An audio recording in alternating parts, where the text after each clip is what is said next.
Hello mga ka-best friend, for today's video mga ka-best friend, mapapakain po tayo natin mga manok para makalas tayo sa pagkain ng ating mga manok. At kung meron kayong mga lubi dyan at kakayurin nyo lang, ipapakain natin sa ating mga manok. At ngayon mga best friend, matagal-tagal din tayo hindi naka-vlog kasi wala tayong internet sa ngayon. Meron na tayong internet at meron na tayong wifi, kaya ngayon siguro makaka-vlog na tayo, pero sa busy at mayroon din tayong trabaho, hindi masyado tayo makaka-vlog, pero okay lang, importante happy.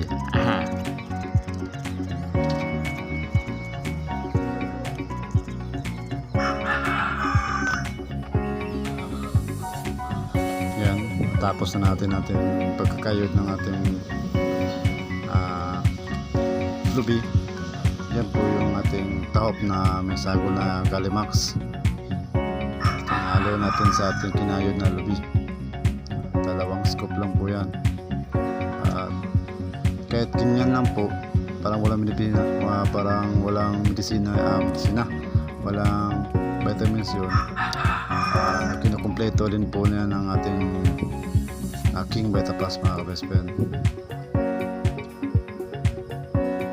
Isang shake, isang ganyan lang po, natin yung karami.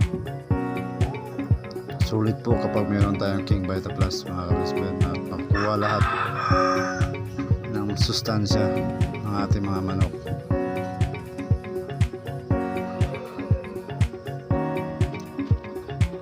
Napapakain din natin ating mga manok mga kaso. Ayan po, tingnan nyo naman po, malakas na kumain. Basta meron tayong King Beta Plus mga kabest friend. At yan po yung ating breeding area.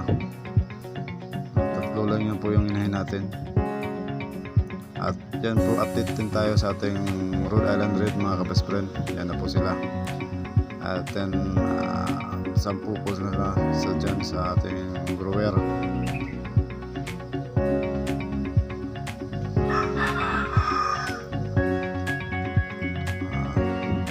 Meron din dito po na lilimlim mga ka-best friend. Wow!